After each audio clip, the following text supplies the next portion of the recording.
our Adrian Wojnarowski and our Ramona Shelburne reporting that Kawhi is, quote, strongly considering participating in USA Basketball's minicamp in Las Vegas next week. This is fascinating because we all know who the coach of USA Basketball at that camp will be. Who? Greg Popovich. Whoa. The idea, though, as they point out, is to showcase his health. They also point out in that story that there's about 35 players there. There's a bunch of coaches, so it wouldn't necessarily be a ton of one-on-one time for them. Take a listen to what Brian Windhorst said on the Low Post, though, about trade partners for Kawhi. This is interesting. Toronto Raptors. I think they're in the driver's seat for Kawhi because I think the Lakers have given up. The Sixers have given up. I've seen a lot of snark on Twitter that the Raptors stuff is a joke, that the odds went up because of something I said on my podcast and you said on TV. But if you think it's a joke, you should probably recalibrate your expectations. All right, two things. First of all, shout out to Masai Ujiri, the Raptors GM, who you just saw flash across the screen, who right now is in Africa with former President Obama, opening up an amazing health and sports facility there. Very cool that the NBA is involved in this and that people who are leaders in the NBA are involved in that stuff. All right, let's get back to Toronto. Shout out Nick Friedel for also being on that Low Post podcast and giving what I believe was like a 40-minute discussion on the Milwaukee Bucks. I was listening to it at double speed in my car. Somehow the Chris Felicio contract didn't make the jump today. I do want to get back to what Brian and Dak were talking about, though, was the Raptors being in the driver's seat for Kawhi. I mean, what's your reaction to that? Well, you know, when I hear that, we know that there are other suitors, right? Philadelphia's a suitor. Lakers are a suitor. Clippers, Boston, maybe, right?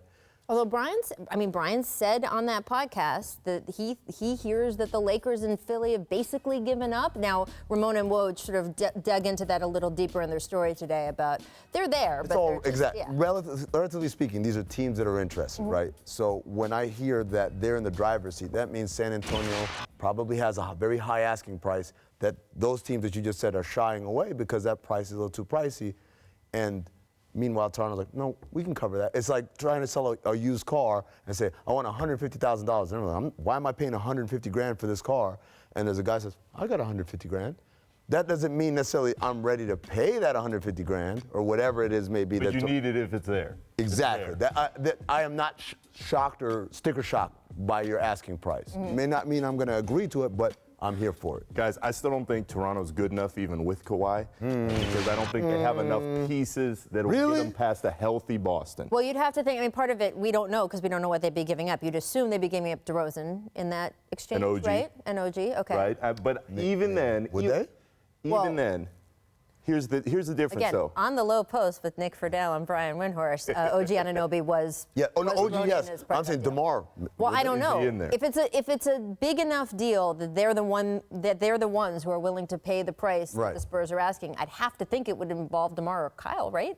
And then DeMar's. I wonder sensible. if I'm the Spurs, do I want to inherit that type of money? That's the only reason I ask. Yeah. Not necessarily from a Do you Toronto think you're standpoint. going to do better than that?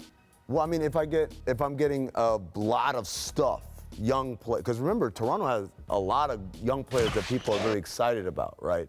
Is a grab bag of young players, if you don't include a star like DeRozan, is that enough? But it's not about the star of DeRozan or not. It's do you want to inherit that? Would you rather have the flexibility in the young players in the picks, or would you rather have this established guy, but now this is who you got? You're not having a whole lot of flexibility after that. And Toronto knows up to this point nothing's worked. It's never gotten past LeBron. He's out. But even if Kawhi walked in a year, if you rolled the dice, then all of a sudden you can press the button on a rebuild. And you can go clear it out completely and start over fresh.